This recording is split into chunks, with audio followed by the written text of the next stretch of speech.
Tehlikelerle dolu soframız hazır. Bandıra bandıra yemeye hazır mıyız? Soslar serisi 4. bölüm dip soslara hoş geldiniz. Çıtır çıtır cipsler, kızarmış patatesler, tavuk parçaları, hatta börekler. Bunların hepsini rahatça bandıracağınız dip soslarla ilgili şahane bilgiler vereceğim. Birbirinden kolay, birbirinden lezzetli 5 tane de tarifim var. Öncelikle acılı bir atom mayonez yapacağız. Ardından daha çok tavuk severlerin hoşuna gidecek hardallı, ballı bir bamban sos yapacağız. Damak tadımıza inanılmaz uyan acuka'ya bayılıyoruz. Onu birazcık da yoğurtla birleştirip bir yoğurtlu acuka sos yapacağız. Ardından krem peynirli, köz biberli, bademli bir romesco sos göstereceğim size. Son olaraksa labneli, közlenmiş patlıcanlı ve hardal dokunuşuyla muhteşem otantik bir sos tarifi daha vereceğim. Bunların hepsi inanılmaz kolay, inanılmaz pratik. Ben başlıyorum. Ben başlayana kadar siz de hızlıca abone olun. Acı severleri inanılmaz mutlu edecek atom bir mayonez yapacağız. Bu tarifte hazır mayonez de kullanabilirsiniz ama başlamışken bir mayonez tarifi de göstermek istiyorum. 2 tane yumurta sarım var. Oda sıcaklığı çok önemli. 1 çay kaşığı hardal ekliyoruz içerisine. Çok az limon suyu. Limon suyunun kalanını daha sonra ekleyeceğiz. Ve çırpmaya başlıyoruz. Çırparken ben içerisine sadece sıvı yağ ekleyeceğim. Zeytinyağı da kullanabilirsiniz ama bugün yapacağım soslarda ya da eğer ki bir malzemeyle karıştıracaksanız mayonezinizi mutlaka sıvı yağ ile yapın. Daha hafif olacak. Zeytinyağı koyduğunuz zaman sonrasında ekleyeceğiniz malzemelerin tadını baskılayacağı için zeytinyağı tadı öne çıkar. O nedenle karışımlarda kullanacağınız mayonezlerde sıvı yağ öneriyorum.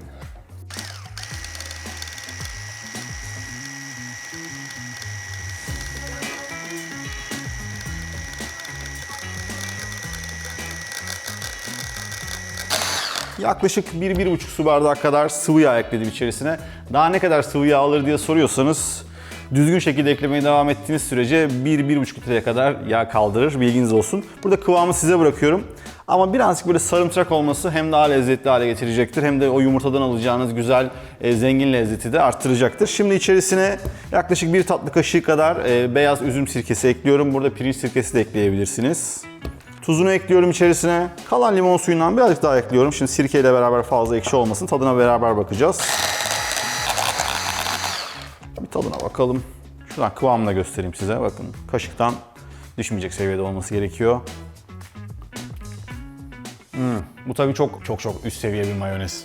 Bize güzel lezzetler verecek olan öncesinde kankası diyebileceğimiz yaklaşık 1 yemek kaşığı kadar ketçap ekliyorum. 1 diş turşu sarımsak ekliyorum. Eğer turşu sarımsağınız yoksa normal sarımsak ekleyin. Birazcık daha sirkeyi arttırabilirsiniz. Yaklaşık 1 tatlı kaşığı da turşunun kendi suyundan ekliyorum. Turşu sarımsak ve turşu sarımsağın suyu. Dolu dolu 2 yemek kaşığı acı sos ekliyoruz içerisine. 1 tatlı kaşığı toz acı kırmızı biber. Ve tabii ki yani sadece acı yemek değil niyetimiz. Lezzet de almak. O nedenle bu acılığı dengelemek gerekiyor. Neyle dengeleyeceğiz? Birazcık bal. Yaklaşık 1 çay kaşığı kadar yeterli olur. Son olarak karabiberimizi de ekliyoruz ve sonrasında blenderdan geçireceğiz. Hepsi bu kadar basit. Hazır mayonez kullansaydınız 30 saniye.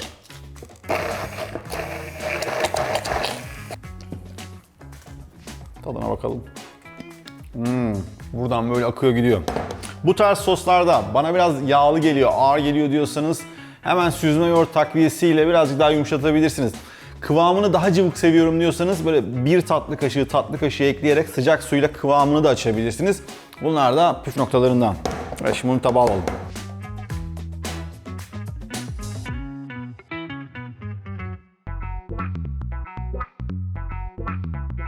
Bence tavuklarla inanılmaz yakışan bir sos yapacağım. Hardallı bamban sos. Tadı inanılmaz güzel. Evet biraz yağlı bir yapısı var ama böyle hardallı, şekerli falan. Hafif de sirkeli. Of çok güzel. Şimdi öncesinde bir kasede yaklaşık 1 tatlı kaşığı toz şeker var. Bal da kullanabilirsiniz ama şekerin tatlılığı daha iyi etki veriyor. 3 yemek kaşığı kadar elma sirkesi ya da pirinç sirkesi kullanabilirsiniz. Dolu dolu 1 yemek kaşığı dolusu hardal ekliyoruz. 1 çay kaşığı dolusu da toz sarımsak. Eğer toz sarımsağınız yoksa 1 diş ezilmiş sarımsak da ekleyebilirsiniz. Öncesinde bunları çırpıyoruz. Buradaki amacımız tabii ki şekerin erimesi öncelikle, hem de malzemenin iyice birbirine geçmesi. Mayonezden önceki bir diğer özel malzememiz damakta bırakacağı yumuşak tatla erimiş tereyağı. 2 tatlı kaşığı erimiş tereyağı ekliyorum. Ve sonrasında az önce ayırdığım mayonezi ekleyeceğim. Hepsi bu kadar.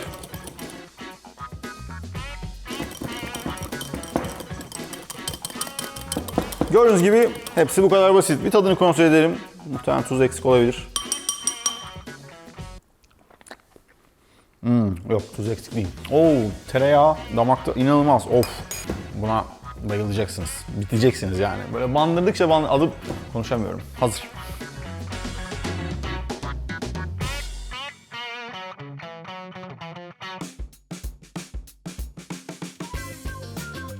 İçerisinde bizden lezzetlerin olduğu, inanıyorum ki favoriniz olacak muhteşem acukalı bir yoğurt sos yapacağız. Dolu dolu 1 yemek kaşığı biber salçası var.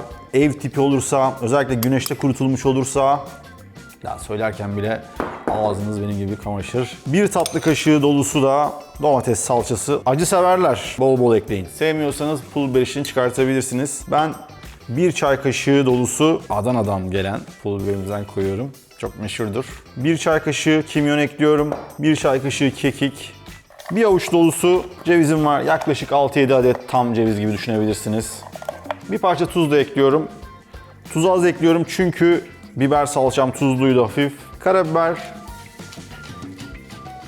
1 diş turşu sarımsak ekledim. Sizler yine normal sarımsak ekleyebilirsiniz.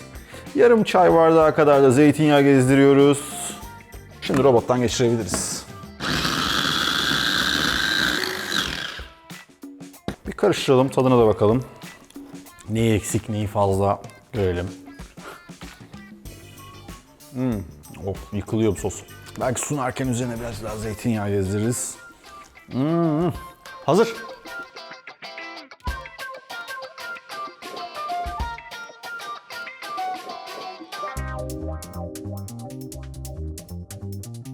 Şimdi sıradaki sos birazcık İspanyol esintili, Endülüs rüzgarları, o sıcak çölden gelen rüzgarlar evinizin içerisinde sıcak hava estirecek. Ne tanımladım ama ya, altı üstü sos yapıyoruz. Çok basit. Krem peynirli yapacağız. Dilerseniz bunu mikrodalganız varsa mikrodalgada ya da benmaride biraz ısıtıp sıcak olarak tüketebilirsiniz ama soğuk halde muazzamdır. Yaklaşık yarım su bardağı, 1 su bardağına yakın krem peyniri. Dilediğiniz marka, dilediğiniz çeşit olabilir. 1 tane turşu köz biber. O turşuların içinden çıkan sarımsaklardan. Yoksa yine normal sarımsak kullanabilirsiniz. 4 tane yağda bekletilmiş kuru domates. Eğer yağda bekletilmiş kuru domatesiniz yoksa kuru domateslerinizi sıcak suda bekletin. Sonrasında birazcık da zeytinyağı ekleyin. Krem peynirin ağır tadını birazcık daha dengelemek için yaklaşık 1 yemek kaşığı kadar da üzüm sirkesi ekliyorum. Biraz keskin bir sos. İçerisine tuzumuzu da ekleyelim. Yaklaşık yarım çay kaşığı. Yarım çay bardağı kadar zeytinyağımız var. Toz kırmızı biber ekliyorum 1 çay kaşığı kadar. Biraz karabiber de ekleyeceğim. Yaklaşık 8-10 adet de çiğ bademimiz var. Şimdi hepsini blenderdan geçirebilirim.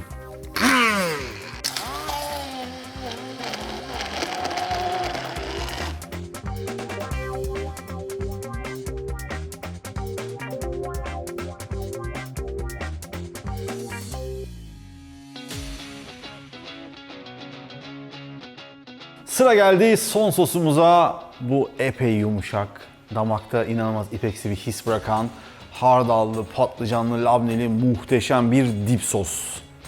Yine bir karıştırma kabımız var. Bu arada herhangi bir blender'ı kullanabilirsiniz. Benim evimde blender yok diyorsanız bunların hepsini çırpma teli, mesela patlıcanı bıçaktan iyice geçirebilirsiniz.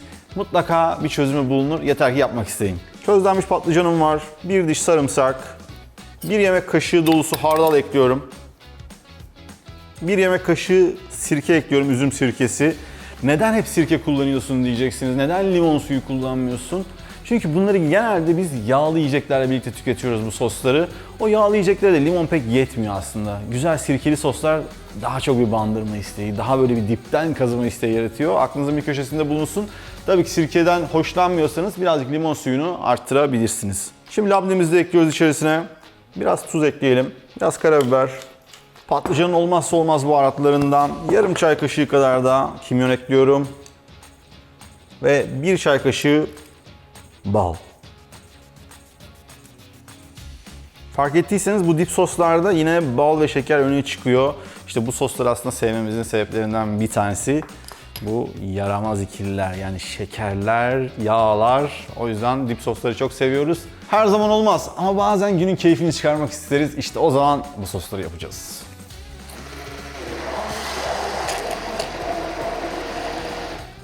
Tadına bakalım yine. Mükemmel. Bu da hazır. Bitti. Hadi sofraya geçelim.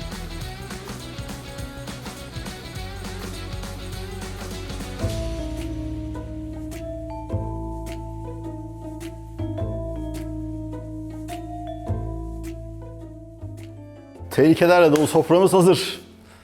Bandıra bandıra yemeye hazır mıyız? Klasik cipsle başlayalım.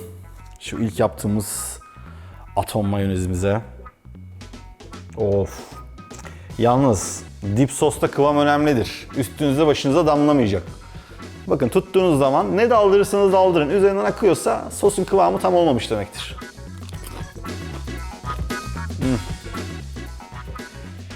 Acı, evet acı ama o sirke, sarımsak, tatlılık hepsi çok dengeli. Acı sevmiyorsanız sadece acı sos koyun. Acı paprikayı koymayın, daha dengeli olacaktır ama içine mutlaka biraz acı koyun. Böylelikle o damağınızda sürekli bandırma hissi gelecek. Çok çok güzel. Sıradaki sosumuz hardallı banban sos. Ve tavukla muhteşem uyumlu. O şekerli, hardallı tat şu anda. Bu sefer çünkü hepsi böyle ekşili ve güzel ya. Yani peş peşe yiyorum ve konuşmak çok zor. Kusura bakmayın. Yerken de kusura bakmayın.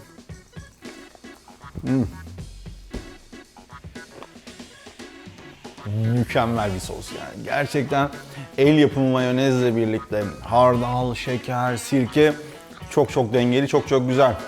Şimdi bunu tekrar bandırmak isterdim ama dip sosta kurallar bellidir. İlk kere de aldırmak olmaz. Kokusuyla, görüntüsüyle çok muazzam bir sos. Yoğurtlu acuka. Bunu da sigara böyle yemek istiyorum. O çünkü börekteki yağlı tadı çok güzel dengeleyeceğini düşünüyorum yoğurtla beraber. Şuna bakar mısınız ya? Ha bu arada benim gibi eşlemek zorunda değilsiniz. Yani hepsini cipsle yiyebilirsiniz. Hepsini tavukla, hepsini patatesle yiyebilirsiniz. Ben sadece fikir olsun diye. Bir de böyle çeşitlilik oluyor.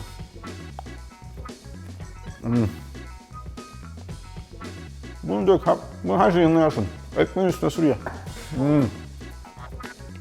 Bu ne ya? Biber salçasının tuzluluğu, acılığı. Bu var ya yani bu sosla ne börek yetişir, ne cips yetişir. Yani bir tabak sosla bayağı bir şey yersiniz. Buradaki en iddialı soslardan bir tanesi de bu krem peynirli romesco. Dediğim gibi hem soğuk hem sıcak yiyebilirsiniz. Soğuk haline de kolayca bir peynir gibi bandırabilirsiniz. Ama gelin ısıtalım.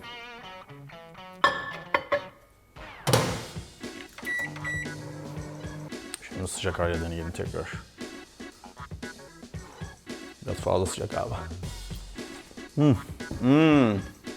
Her iki halde muazzam. Isınınca sirke tadı biraz daha yukarı çıkıyor. Böylelikle yediğiniz şeylerin yağ oranı fazlaysa bunu çok güzel dengeliyor. Damağınızı temizliyor. Çok güzel bir sos. Arada gelen böyle badem çıtırtıları falan mutlaka deneyin. Sıra geldi son sosumuza. Labneli, patlıcanlı. Buradaki her şeyi buna bandırmak istiyorum. Çünkü hem labneyi çok seviyorum hem patlıcanı seviyorum. Hardal var içerisinde, daha ne olsun. Buna da böyle bir mısır cipsi bandırıyorum.